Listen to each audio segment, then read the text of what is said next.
Welcome to another episode of Stems and Scales. I'm Jeremy Schechter, the aquaponics manager out here at Farm Tech in Dyersville, and we're going to give you a sneak peek of our commercial aquaponics system today.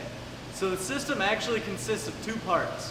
We have our nursery part, which you can see over here, and then we have our grow out section that's over here. We start all of our fish out in the nursery system, and when they get big enough, we move them into the grow out system. What that does, it allows for continuous production of fish. The nursery system actually consists of three different tanks. The fish start off in the fry tank, which is this small square tank here. So we'll get them at about 1/2 gram a piece, throw them in here, and they'll be there for about 6 weeks. At the end of those 6 weeks, we take those fish out and bring them to our fingerling tanks. And they'll stay here for about 12 weeks.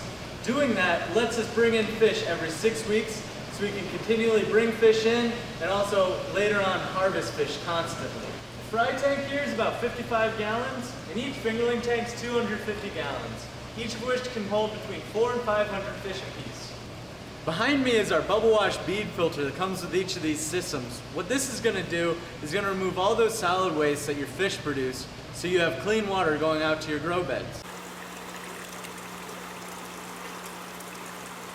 So here's our grow out system consisting of 4 1,200 gallon tanks, each of which can hold between 400 and 500 fish, and each tank utilizes an external standpipe design which keeps the water level constant so it can't drain out, and it also separates each tank from each other. And from here, the water will drain to a drum filter that removes all the solid waste. The water is going to flow from your fish tanks into this micro screen drum filter. This drum filter has a 16 micron mesh, so it's going to remove just about all the solids, even the tiny little particles. What that's going to do is it's going to really make your water nice and clear and ready for biofiltration. The water flows from the drum filter to the biofilter. Now the biofilter is packed with this media that has a high surface area for bacteria to grow on to take the ammonia produced by the fish, convert it to nitrites and then to nitrates. That way the water is safe for the fish and it's nutrient rich for the plants. After the solids have been removed from the water and the ammonia successfully converted to nitrites and then nitrates, it can freely flow out to the grow beds. But first it's got to stop at this sump, which is a really great place for you to add things like acids or bases or do your water tests, things like that.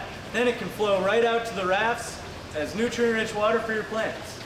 So the grow out system we just saw is designed to supply water to 2 8-foot by 48-foot deep water culture rafts, which are in the greenhouse next door, and they're next to the 4-foot by 48-foot long media bed that the nursery system's designed to supply. Now we just got fish here, so we're not quite ready for plants, but check back for our next video and we'll show you how to grow there. Again, I'm Jeremy, and this was another episode of Stems and Scales. Try aquaponics. It's like fishing in a bucket.